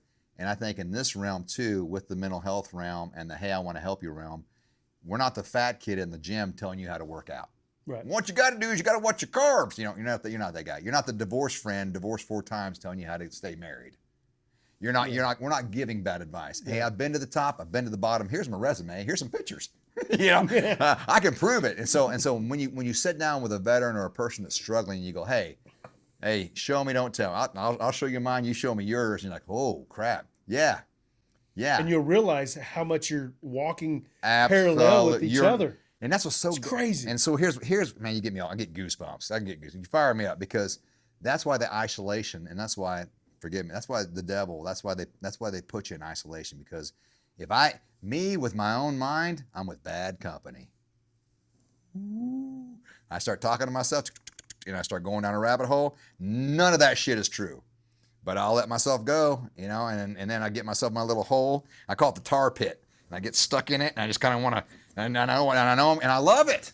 I know what I'm doing. I know. And hey, don't have that next beer. Don't be turning on that music. Don't be. I want to sit here and by God, I'm gonna be miserable. I'm gonna grab in it. I'm gonna turn my cell phone off, and I'm gonna. You don't understand. Yeah, they do. Somebody's going through worse, dude. I guarantee you. Yes, they do. It's crazy.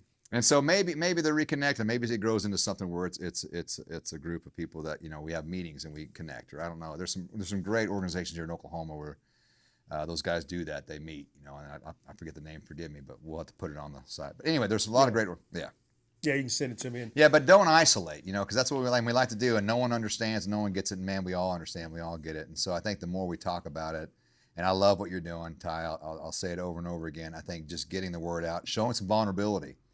Man, the way that social media shows what a man should be these days, another whole podcast on this, they've taken away our masculinity. They don't let us have responsibilities that we need to have. Men need to have responsibilities. I believe that, and I think that's what we're missing on. They don't have the responsibilities they used to have anymore, and I think that's weakening our system for sure. Yeah. And by design, another podcast. But I think they need to see a day, as in the younger soldiers, the younger EMS people, the younger people getting in that are 24, 25, trying to make a freaking living, can't pay the bills, putting parts together, gone all the time, putting their lives on the line for us, right? I think they need to know that when you get 50, and then here's some different ways and tools. Brad, would you have changed anything? Absolutely, I would have. But I didn't know.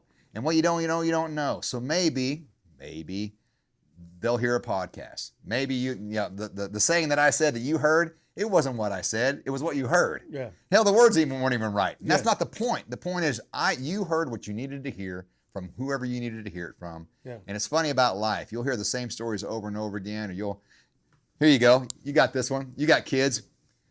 Son comes home from school and goes, hey, Dad, Coach said if I do 10 layups every night, I'll get better at my layups. And you're like, I've been telling you that shit for 3 weeks.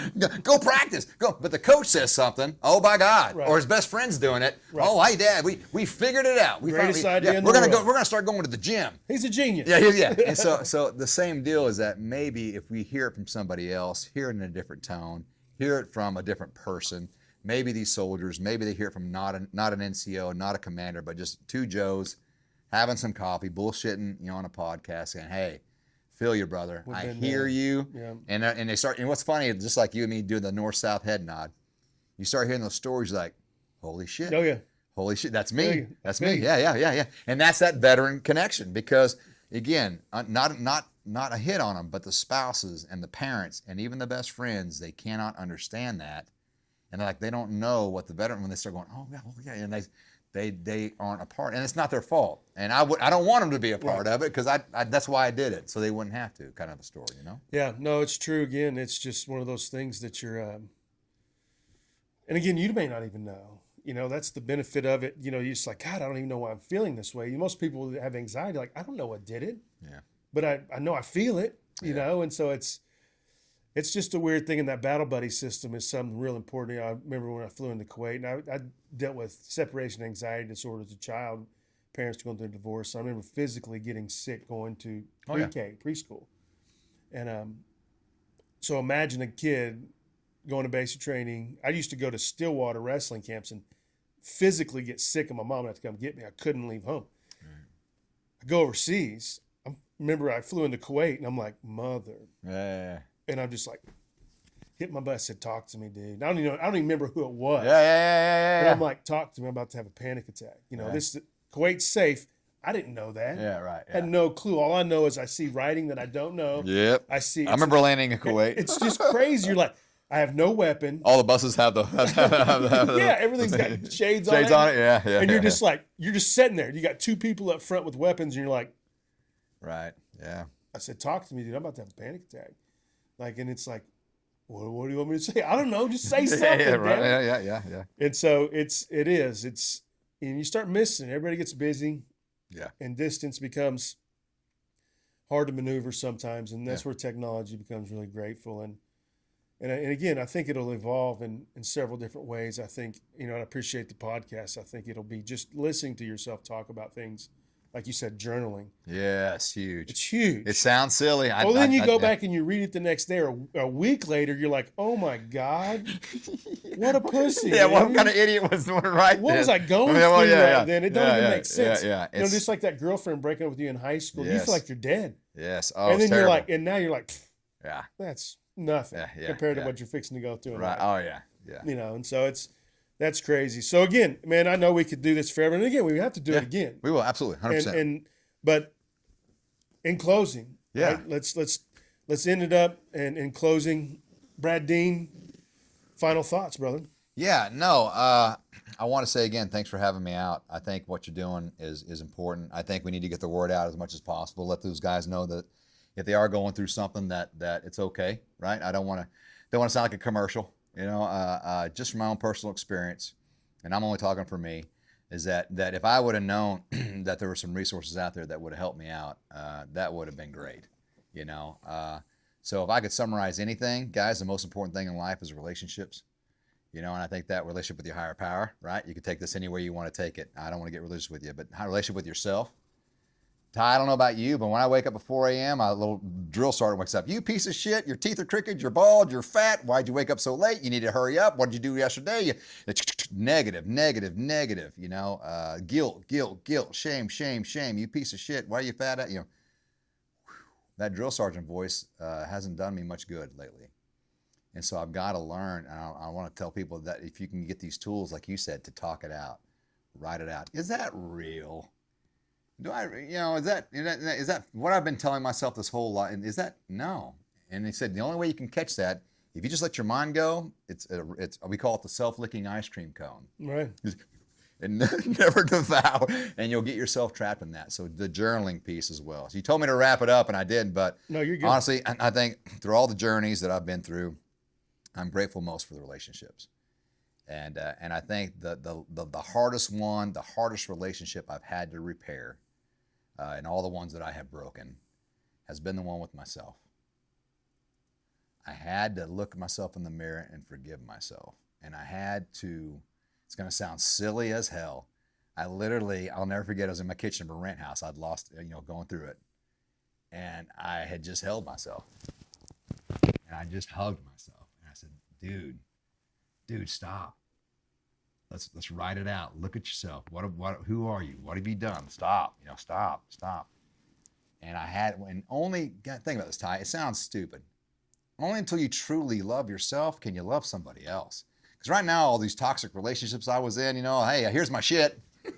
You fix me. Yeah. You laugh at my jokes. You tell me I'm sexy. You do the things that make me feel good. And she's over there like, you do the things that make me feel good. Guys. It won't work. If I don't love me and I'm not saying, hey, if you want to be here, be here. You don't want to be here, don't be here. No harm, no foul, no stop. And that's with all my friends. And now what has happened is I now have some noble friends. You know, that a relationship that hey man, that will stop you and go, that will put their relationship at risk to help you. Yeah. See you going off a cliff and hey man, you're gonna get mad, but you need to hear this. Yeah. You know, again, not your IBM friend, not your friend at Paycom, no hit on Paycom. I'm saying not your dude in the suit that you work with. That person's not gonna do that for you. Yeah. Those relationships you need. So there's a text on Facebook today. What do you do whenever you're low? What do you do whenever you're sad? Man, those relationships, you do not isolate. And what's the first thing we do? Isolate. And it's hard. And so why are noble friends so important? My friends, I know you got some too, they'll be beating on this fucking door. Oh yeah. I'm like, guys, quit beating on my fucking That's the third door I replaced this week. But I had to say the F word there because it's important that people understand the bond that we have. And like, why are you guys doing this? And why are you going to Gruber? And why are you doing, all the stuff that doesn't make any sense? I couldn't wait, to go be around my friends and sit around and talk about stuff, and just have that camaraderie. And I think of all things, if you're struggling, guys, and you miss that camaraderie, we still exist. We're just wearing different uniforms. Mm-hmm. I mean, you and I could literally pour a whole damn pot of coffee and drink for drink coffee and talk for the next 5 hours easily. Oh yeah, easily. And so I think they need to know that still exists. Yeah. And those bonfires still exist, and the talk still exists. And so, and by the way, there's other people that are struggling a lot harder than you. And sometimes you need to get a kick in the ass. Sometimes you need the drill sergeant to get the boot in your ass. Come on, dude, and hell, I'll come get you, and we'll both go. Sometimes you need that, and doesn't always. Again, the civilian people don't get that. You did what? I told him to pull the fucking triggers when I told him. What happened? Oh, he's over here.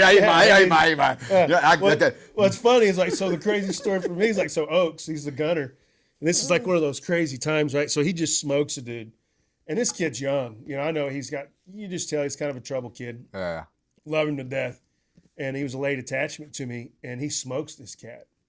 And I said, well, what was he wearing? Oh, white man. I was like, oh my God, you're going to prison, dude. Taliban does not wear that. He's like, what? Dude, had no clue. I scared the shit out of him. I just didn't want him to think about killing somebody. Yeah. I just didn't want him to run through the process of over and over. And I didn't realize I scared him as much as I did. But we had a retirement party the other day, and he's like, you motherfucker, you told me that? And I was like, you believe me? He's like, well, hell yeah, you're my platoon sergeant, dude. I was like, oh my God, dude. I said, how many years later? I was like, but you didn't think about killing that guy, dude. He's like, hell no. I was trying to forget about it. And I was like, well, it was a stupid thing. I didn't know what to say, but you just smoked a dude. And I'm like, what was he wearing? Yeah, you got it. Did you positive identify that guy? I said, oh, Taliban don't wear that uniform or that outfit, and he's. That's called OJ, on-the-job training right there. Yeah, you're getting counseling 101 from that sick part of just, what you can do. To laugh about it. Laugh about it. Yeah. That's crazy. And so, no, it's been good. Like I said, we could just sit here and talk. And it's, man, I'm telling you, what's crazy too is I've talked to people that I've known for 30 plus years and we never talked war stories. Yeah. That's what's even great, right? I mean, it's not that, like you said, we're sizing new people up, but somebody that you've known forever, you're just you're paralleling each other. Absolutely. And so it's a different bond that's really cool. And so I think, again, that Recon-Nect, dude, when you first showed me that, I was just like, again, simple shit that can change a complex environment. Mm-hmm. And technology's doing it. And like you said, people are scared of AI, but if it's used right, we can really get a grip on mental health. Absolutely. And it is killing America. It is killing kids. It's killing wives and husbands. It's killing the world. Yeah. I mean, and I don't know what the answer is. We're overstimulated. I got a daughter that'll have a cell phone. Yeah. She's on the computer and she's watching a YouTube show on the TV. And I'm like, shut everything off but one. But again, you're thinking like, well, she needs to be able to process a lot of this stuff too. Like when she's doing this, like maybe she needs this. And it's like, so how do you lead and guide that, And so I think, the open communication. And I think, man, I'm excited about Recon-Nect. And You just got to download the app? Just download the app. It's free. www.wearereconnect.com is going on. Here's what's really cool, dude.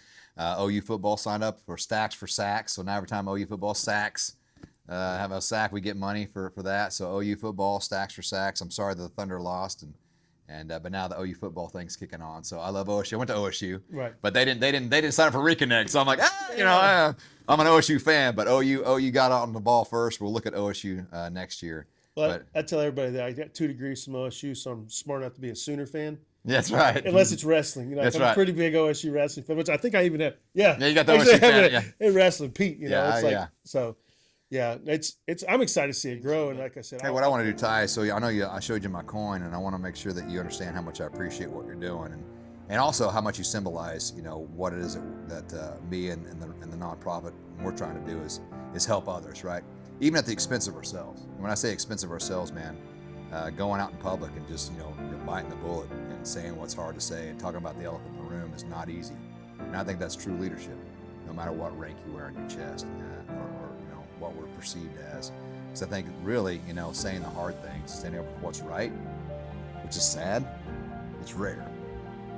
It's so much easier just to blend in with the crowd and keep our mouth shut. So from me to you, I want to give you this coin. I already told you what it symbolizes, and I think you understand it. You represent it all too much, and all too well as well. And so give this to your brother. Appreciate everything.